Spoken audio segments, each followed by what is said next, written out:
আপনি কি জানেন কোপা ডেল রে চ্যাম্পিয়ন কে হবে? আপনি কি জানেন চ্যাম্পিয়ন্স লিগের চ্যাম্পিয়ন কে হবে? আপনি কি জানেন এই বার্সেলোনা কতটুকু সামনে আগে যেতে পারবে? হ্যাঁ, এটাই আপনার জন্য, এটাই আপনাকে শোনাবো, এটাই আপনাকে বলতে চাই। কেন বলতে চাই, কিভাবে বলতে চাই, সেই জিনিসটা দেখেন। বার্সেলোনা রিয়াল মাদ্রিদকে 5-2 গোলে এবং 4-0 গোলে দুইটা ম্যাচ এই বছরে এল ক্লাসিকোতে হারিয়েছে, সেটা আমরা সবাই দেখেছি বা আমরা দেখতেছি। লাস্ট ম্যাচে রিয়াল বেটিসকে বার্সেলোনা 5 গোলে হারিয়েছে। বার্সার এই ট্রায়ও লাস্ট ম্যাচে বার্সার আপনি যে জিনিসটা দেখেন নাই, কি দেখেন নাই, সেটাও আসতেছি।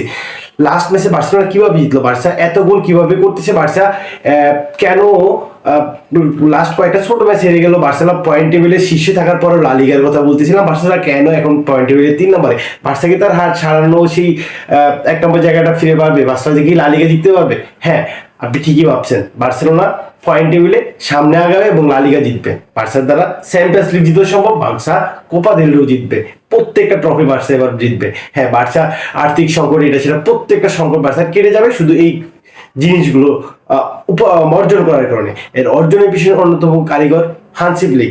শুধু কি হানসি ফ্লিক? কিন্তু না, শুধু হানসি ফ্লিক বার্সার এই জয়ের কারিগর না, সে একটা নাম মাত্র।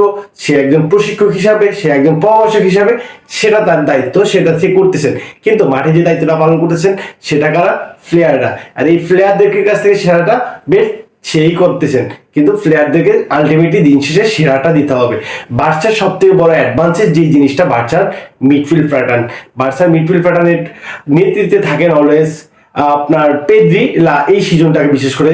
আর গাবি যেহেতু ইঞ্জুরিতে ফিরে আসছেন লাস্ট 2টা ম্যাচে, গাবি যা পারফর্ম দিচ্ছেন তাতে বার্সার এই দলটার নাম্বার 10-এর ভূমিকা বলেন বা নাম্বার 8-এর যে প্রপার যে রোলটা, সেটা গাবির কাছ থেকে আপনি পাচ্ছেন। এখন গাবি যদি আপনাকে যথেষ্ট গোলের সুযোগ কন্ট্রিবিউট করে বা গোল করাইতে সহযোগিতা করে বা মিডফিল্ডটাকে আপনার কন্ট্রোল করতে পারে, তাহলে পেদ্রিও আছেন, তার মানে আপনার মিডফিল্ড অ্যাডভান্টেজটা অন্য লেভেলে চলে আসে।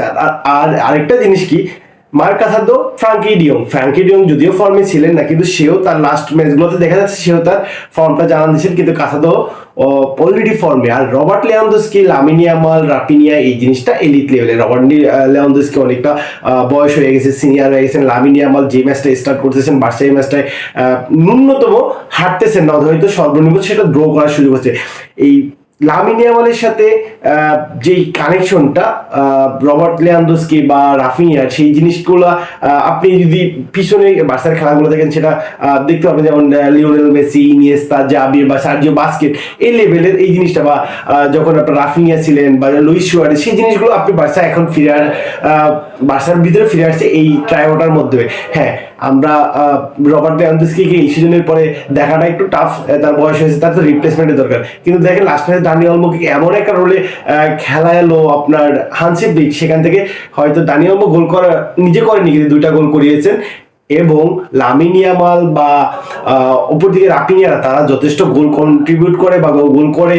এবং জুলিস কুন্ডের কথা বলি, সে বার্সেলোনা তাদের যতটুকু স্কোর দরকার সেটা আদায় করেছেন। একটা মাত্র গোল বার্সা যেই দেখলাম আপনার ভিক্টোরো করছে রিয়াল বেটিস হিসেবে, বার্সা যে উইকনেসটা, যে আমরা বার্সা ডিফেন্স সলিডিটি ছিল কিনা, ইনিয়াগো মার্টিনেজ ভালো করছেন, সেই ইঞ্জুরি কারণে এবার দল থেকে বেরিয়ে যাচ্ছেন বা লং টাইম সে মাঠের বাইরে থাকবেন প্রায় 4 সপ্তাহের মধ্যে। এই সময়টা রোনাল্ড আরাউজো অনেকদিন পরে আমাদের দলে ব্যাক করছেন, তার একটা গুঞ্জন ছিল সে অন্য দলে চলে যাবে, কিন্তু সে যাচ্ছে না, সে দলের সাথে থাকতেছেন এবং সেই দলটার লিডিং এর ভূমিকা দিবেন। সেই ক্যাপ্টেন্সির আন্ডারটা হয়তো তার হাতে না দিতে পারে, তবে সে তার যেই খেলাটার বন্ডিংটা বা দলটাকে সাজিয়ে গুছিয়ে রাখার যে ব্যাপারটা সেটা সে কন্টিনিউ করে যাবেন এবং বার্সেলোনাকে যথাযথ ভালো একটা পারফর্ম আশা করি উপহার দিবেন। কিন্তু সবচেয়ে বড় করে যে বার্সেলোনার যে মিডফিল্ডে যে সমস্যা ছিল সেটাকে, যেগুলো সেটা অনেক দিন ধরে সমস্যা ছিল, যেটা ফরওয়ার্ড লাইনে যেটা সমস্যা ছিল সেটা হয়েছে।